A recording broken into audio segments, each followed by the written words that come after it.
show you the highest assist rate over the past month. Well, you look at Teague, currently 5th in the league in assists. Such court vision. These are the best passers in the NBA, guys, no question about it. Every one of them is willing and able to be the floor general out there and make sure the offense is clicking. And, Steve, you touched on it there. I mean, they're fantastic distributors. But it's not just their passing that makes them great. I mean, it's their leadership on the court. Even when the ball's not in their hands, their leadership is fantastic. Here's what Atlanta's going with right now. Elton Brand's checked in for Horford.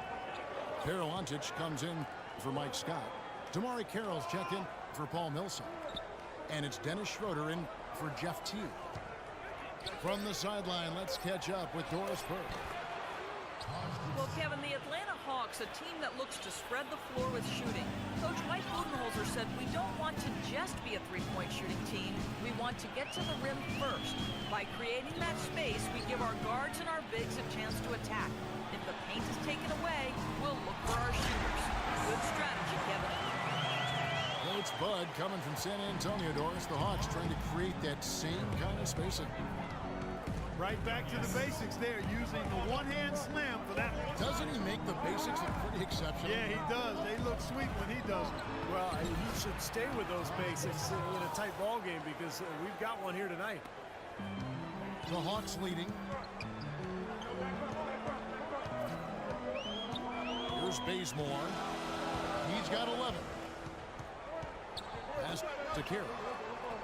Shoots. Here's Schroeder. Out to the wing. Here's Bazemore. Off the mark there with the three-point shot. For Chicago, they've gone 3 of 6 in the third quarter. 50% from the field. There's a 4-second difference from the shot clock to the game clock. Here. Oh, look out. Rim is shaking. I don't know that this is the time for that kind of flair. In a close game, the important thing is the 2 points, not the dramatics. Oh, come on, Clark. He had to go for it, didn't he? I'm with you, Kevin. You can't fault him for that. I mean, just let it go. Who cares? We're at the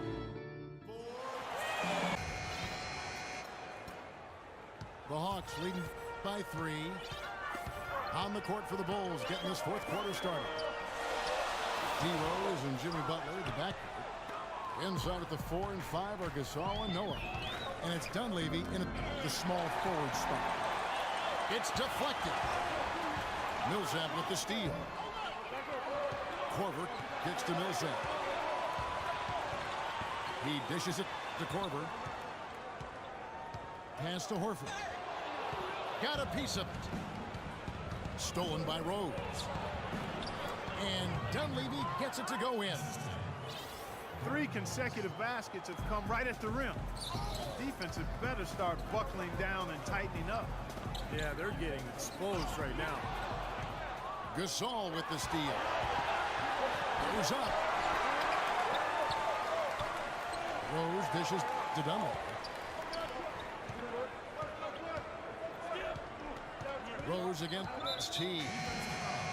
And the call will be against Jeff Teague. That is his first foul of the game. Taj Gibson's checked in for Chicago. Rose kicks to Butler. Shot clock at 6. To take the lead. And there's the whistle. Fouled hard on the shot. He'll go to the line. Yeah, the referee's all over that one. No doubt about it. Clearly a foul. Nothing to argue about there. And a chance to catch up on some numbers here. Scoring breakdown for the Hawks. Man, they keep piling up the assists, guys. Great ball movement. They've worked hard tonight at crashing the boards as well. They've had a bunch of second chance points. Teague kicks to Scott. Hawks passing it around. The three from Korver. Outside for Millsap. And there's the pass to Korver. Misses the 3. They've been strong on the boards. There's no disputing that. That's what the box score says. Still anybody's game, though. Rose passes to Butler. Looking for Gibson. He gets it there. And a dunk to finish it off. A beauty. Went for the two-hander on that slam.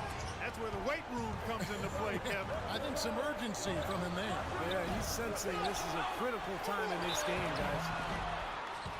It's going to be 2 free throws. Drew contact on the shot. Horford having just a fantastic game. 8 rebounds, and he's added a steal to his stat line also. Well, that's obviously not a big number, but he's been doing some valuable defensive work for him. Kent Bazemore's checked in for Kyle Korver. They'd have loved to cut it to 1 there. They're still in decent shape if they can get a stop. And a chance for just a second now to check out the scoring breakdown for the Bulls. Anytime they've had a chance to attack the lane, they've done so. The penetration has been impressive. They've also been pounding it inside tonight and coming away. Oh, look out. Talk about putting something extra on it. That dunk was way over the top. Close game or not, Clark, and he's going to finish firm when he gets the space. Still, I mean, it's startling that he'd even try that right now. Rose kicks to Gibson. Into Noah. The kick out to Rose.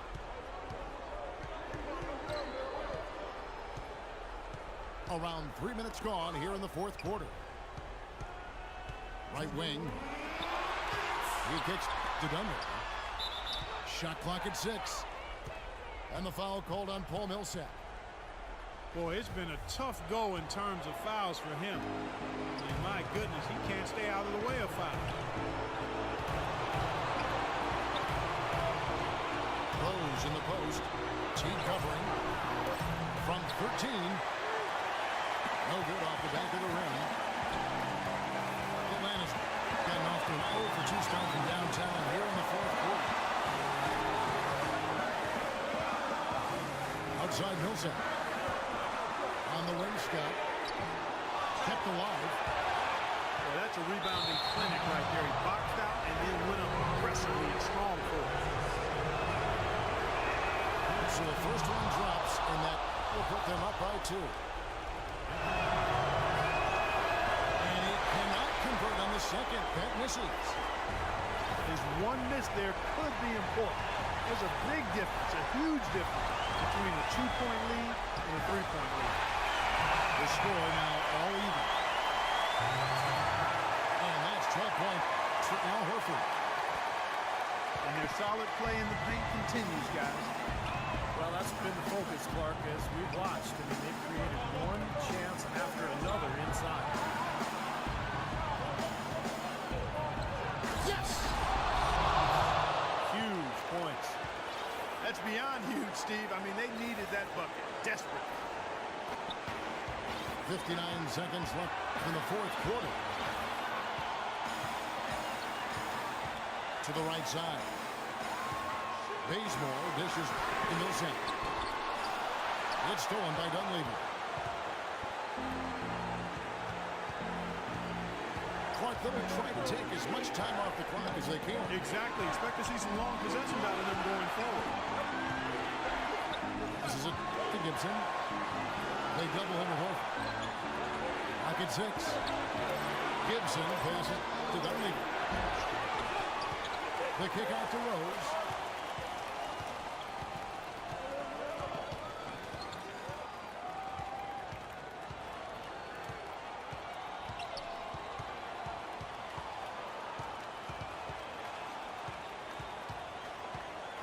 And the call will be against Jeff Teague. So that will be his second foul of the game. We're in the bonus. He'll go to the line to shoot 2. That's the first. That makes it a 3-point lead. And he is unable to get the second one. Time call here. The Hawks decide to talk it over. And a chance here to send it into overtime. Need a 3. Oh, he put it down! And a count. What a shot! At the buzzer! He knocks down the 3 to a Time expires, and we're going to overtime. 2Ks, this one has been a great one. Overtime number 1. Getting going right now. So Atlanta will get the first possession. And so they have the first opportunity on offense right here as we begin overtime. All fueled up and ready to go to overtime basketball here. Brought to us by Gatorade. Let's check out who's on the floor. On the court for Atlanta. Teague and Korver in the backcourt. Paul Millsap out there with Mike Scott. And it's Ontic in it. Center. No good from Gibson. Not too much congestion in the lane. I think he could have gotten a better shot that time, no question. Outside, Scott. Back to Millsap. To the wing on the left. Korver kicks to Scott. To take the lead. And Gibson sends it back. And it's going to be a 24-second shot clock violation. They turn it over. I'm sure he feels like they should have the lead right now, but that miss will keep it all tied up. Those dishes to Dunlap. Scott again. Gibson. Powered down with both hands. The defense just couldn't recover in time. Yeah, the D pretty much went brain neutral on that one, Clark. Wouldn't Yes, you? sir. I like that phrase. Yeah, I don't use that phrase very often, but to me, that's what happened. He shifted the brain into neutral. That was embarrassing. Outside Butler. Now here's Gibson. T right on him. And so he draws the foul on the shot clock. Trip to the line to shoot 2. Just absolute domination in this one for Gibson. 18 points, and he's blocked a shot today as well. He showed off how intelligent he is defensively. He understands where the ball is, where players are, what's happening in front of him. Looking at who's out there now for the Hawks. Jamari Carroll's checked in for Millsap. Ken Bazemore comes in for Scott. And it's Dennis Schroeder in for Jeff T. Schroeder passes to Bazemore. Stolen by Rose.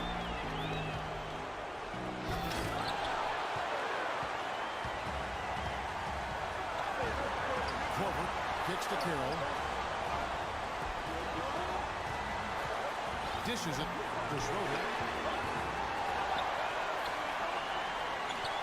Out left of the wing. From downtown. Bulls have gone 1 of 3 from the floor since the start of overtime. Butler kicks it to Miller. I like the fact that he led his teammate right to the ideal spot. You don't always throw it to your teammate. You throw it to where he needs to be. Bazemore dishes to Carroll. Korver passes to Ontic. Out of bounds, Hawks ball as Atlanta keeps possession. Maybe a low percentage pass, but it still nearly got through. I like it, though. I mean, it's an aggressive play. Heads up defending and deflected away. And the Hawks making a change here. Horford's checked in. Whoa, Nelly. Listen to that. That shot eliciting a roar from this gigantic crowd. That was huge. That's absolutely huge. We've got a 9-second difference between the shot clock and the game clock. The kick outside to Butler. Clock at 6. Nice fake there to create the shot, but it's no good. Major defensive lapse right there. And he's not a player you can leave open for a jump shot. You got to stay attached to him. We're lucky he couldn't punish them for it. And so the big win by Chicago in a tight game. You know, Clark, they couldn't put him away in regulation, but after a superb performance in overtime, they managed